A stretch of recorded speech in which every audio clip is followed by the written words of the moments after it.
हा भाग समजून घेण्यासाठी आधीचे सर्व भाग नक्की बघा. आकाश आराध्याला सोडून वॉशरूममध्ये चालला गेला.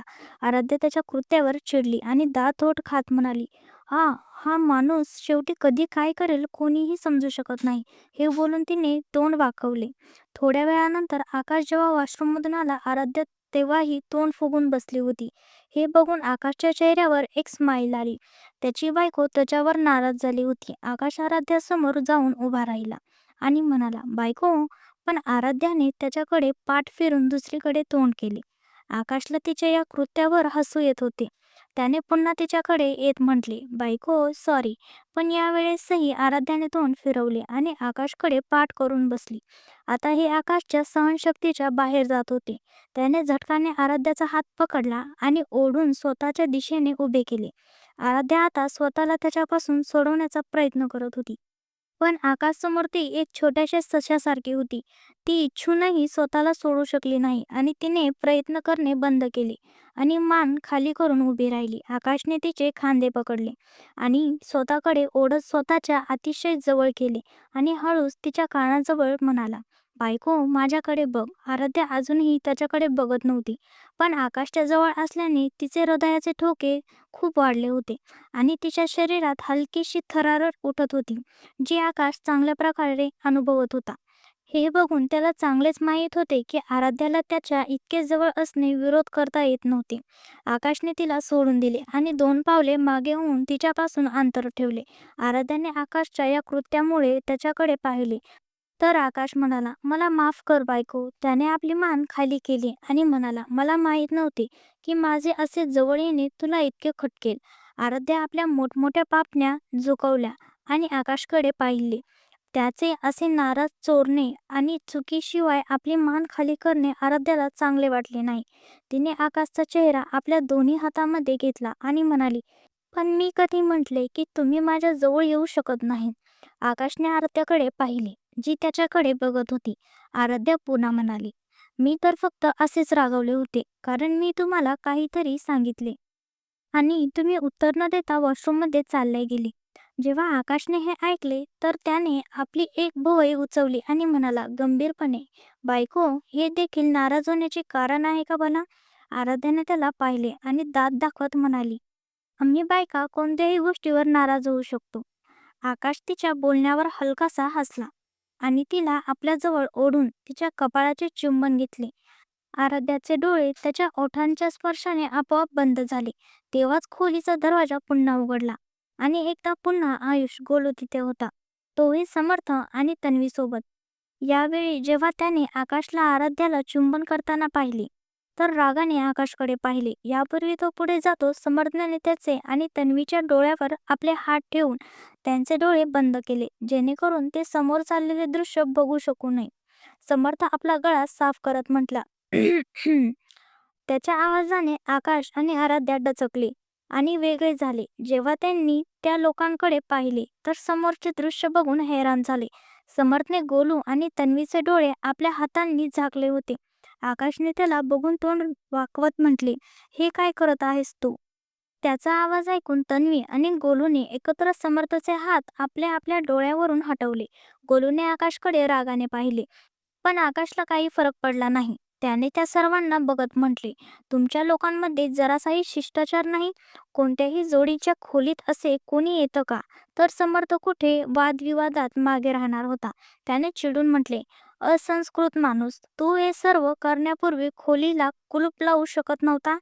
यावर आकाश म्हणाला, मी असे काही करत नव्हतो ज्यासाठी मी खोलीला कुलूप लावू. पण तुमचे शिष्टाचार कुठे आहेत? कोणत्याही खोलीत जाण्यापूर्वी परवानगी घ्यावी लागते.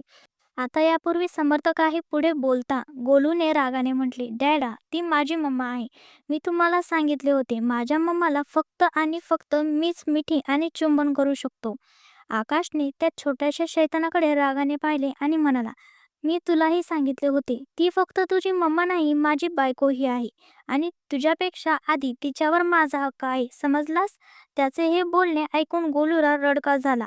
यापूर्वी गोष्ट बिघडेल. आराध्या म्हणाली, आकाश बस करा, बाळ आहे तो. काय करत आहात तुम्ही? इकडे समर्थ आणि तन्वी तर त्या दोघं बापलेकांच्या नोकझोकाचा पूर्णपणे आनंद घेत होते. पण जसे आराध्याने त्यांना शांत केले तर दोघांनीही मनात म्हटले, काय यार, थोडा वेळ आणखीन भांडू देते या दोघा शैतान आणि छोट्या शैतानाला. सगळी मजा खराब झाली. आराध्याने एक नजर आकाशकडे पाहिले आणि गोलूजवळ गुडघ्यावर बसून प्रेमाने म्हणाली, बाळा, काय झाले, तू इतका रागात का करत आहेस? गोलूने पाणवलेल्या डोळ्याने तिच्याकडे बघून म्हटले, मम्मा, डॅडाने सांगितले तुम्ही त्यांच्यावर जास्त प्रेम करतात. आराध्याने आकाशकडे पाणवलेल्या डोळ्यांनी पाहिले. आता आकाशलाही जाणीव झाली की कुठेतरी तोही गोलूसोबत लहान मुलासारखा जिद्द करू लागला होता. आराध्याने पुन्हा गोलूकडे पाहिले आणि त्याला गळ्याशी लावून म्हणाली, नाही बाळा, मम्मा सर्वात जास्त प्रेम फक्त आपल्या बाळावरच करते आणि कोणावरही नाही. हे बोलून तिने त्याच्या कपाळावर प्रेमाने चुंबन केले. गोलू तर हे ऐकून खुश झाला आणि आपल्या मोठ्या मोठ्या दाट पापण्यात जलद जलद झुंगारू लागला. मग आराध्याने तन्वीकडे पाहिले आणि म्हणाली, तन्वी, गोलूला थोडा वेळ घेऊन जा, मला तुझ्या भावाशी बोलायचे आहे. तन्वीने हो म्हटले आणि गोलूला म्हणाली, गोलू चल, आपण दोघे मिळून व्हिडिओ गेम खेळूया.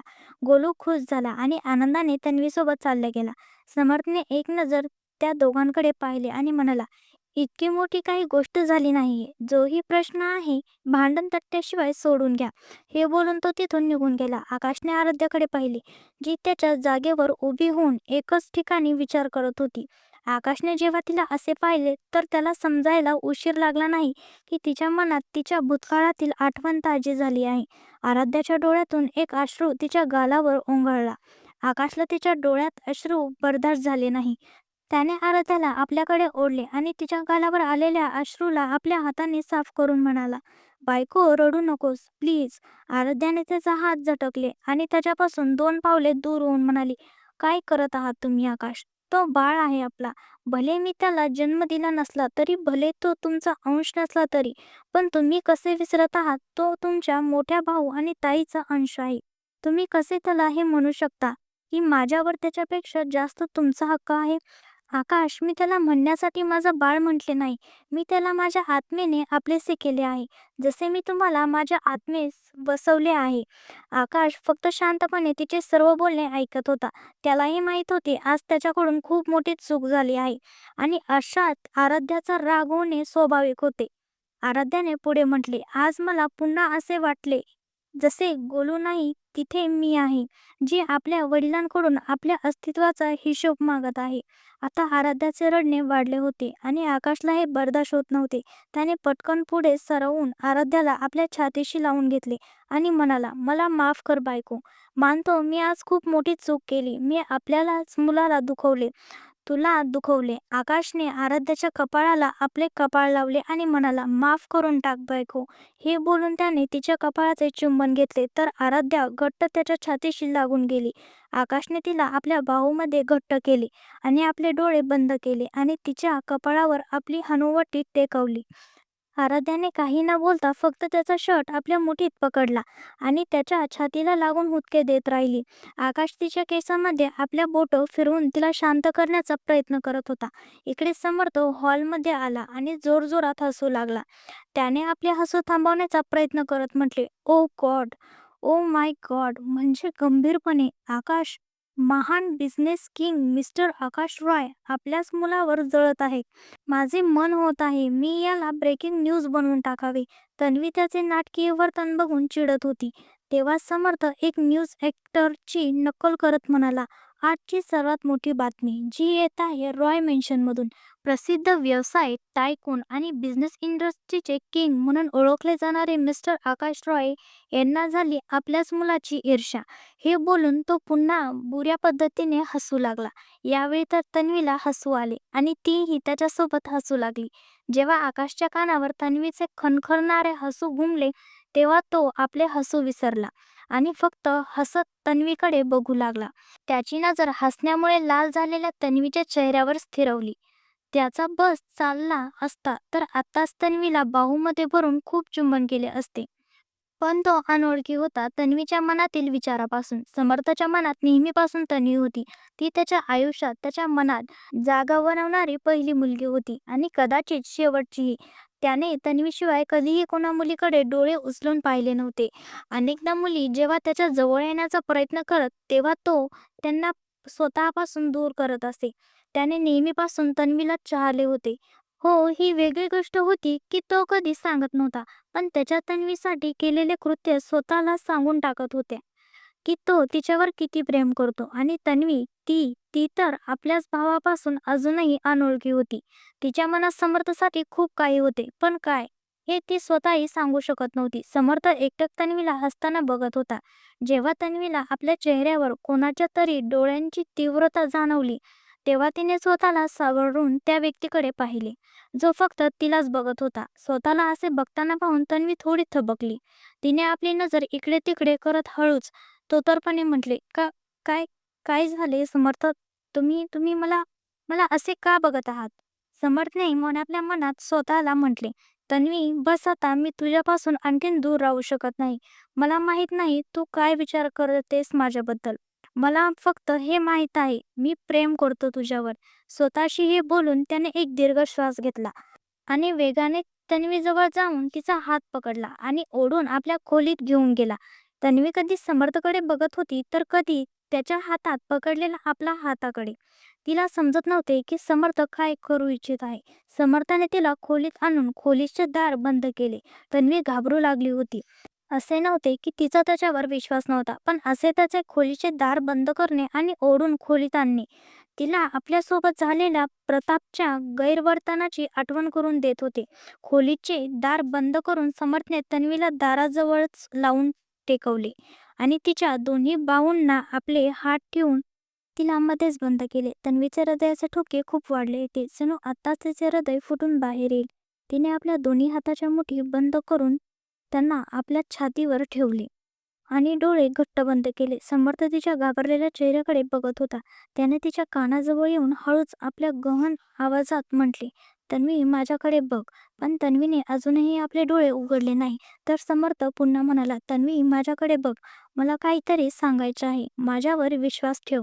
Trust me. माझे कोणतेही चुकीचे इरादे नाहीत. प्लीज."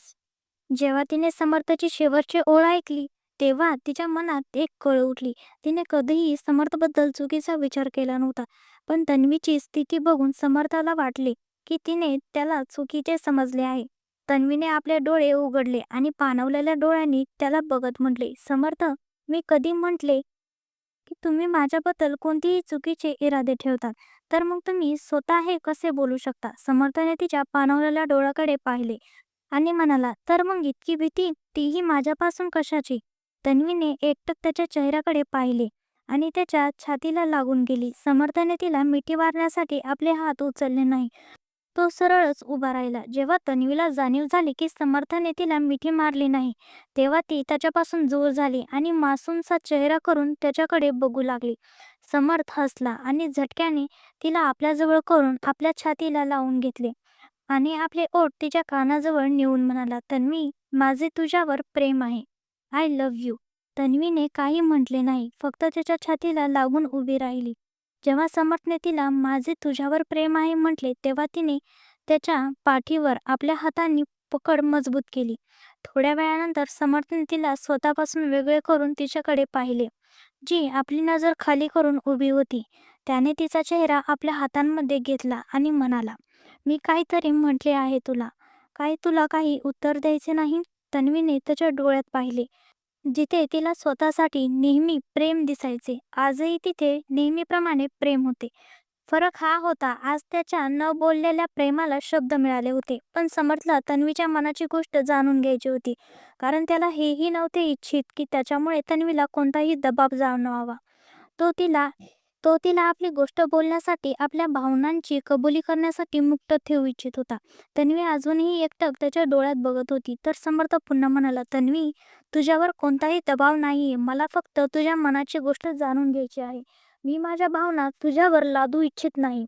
तुझ्या मनात माझ्याबद्दल काय आहे ते जाणून घ्यायचे आहे." तन्वीने त्याचे हात जे तिच्या चेहऱ्याला धरून होते त्यावर आपले हात ठेवले आणि म्हणाले, "समर्थ, नेहमीपासून मी एक खास बंध शेअर केला आहे तुमच्यासोबत. माझी प्रत्येक छोटी मोठी गोष्ट तुम्हाला माहीत असते. माझ्या प्रत्येक चांगल्या वाईट परिस्थितीत तुम्ही नेहमी सोबत होतात. काही भावना नेहमीपासून होत्या तुमच्यासाठी माझ्या मनात, पण मी गोंधळलेली होते. पण आज सर्व स्पष्ट झाले आहे. हो समर्थ, आज सर्व स्पष्ट झाले आहे. कोणताही गोंधळ, कोणतीही शंका नाही. सर्व काही आरशासारखे साफ आहे. हे बोलताना तिच्या डोळ्यातून अश्रू उंगळले आणि शेवटी तन्वीने म्हटले, जे समर्थ ऐकू इच्छित होता. तन्वीने हिंमत करून शेवटी म्हटले, माझे तुमच्यावर प्रेम आहे. माझे तुमच्यावर प्रेम आहे समर्थ. माझे खरोखरच तुझ्यावर प्रेम आहे. जेव्हा समर्थने ऐकले तेव्हा त्याने लगेचच तन्वीला कमरेतून पकडले आणि आपल्याकडे ओढून आपल्या अतिशय जवळ करून तिच्या ओठावर आपल्या ओठांनी आपल्या प्रेमाची मोहर लावून टाकली. समर्थने तन्वीला खूप प्रेमाने चुंबन केले. यात कोणतीही जबरदस्ती नव्हती, फक्त प्रेम भरलेला अनुभव होता, जो ते दोघेही त्या क्षणी जगत होते. दोघांचेही डोळे बंद होते आणि त्यात गोड प्रेम भरलेल्या अनुभवाला दोघेही आपल्या आत्म्यात बसवत होते. थोड्या वेळानंतर समर्थाने तन्वीला सोडून दिले.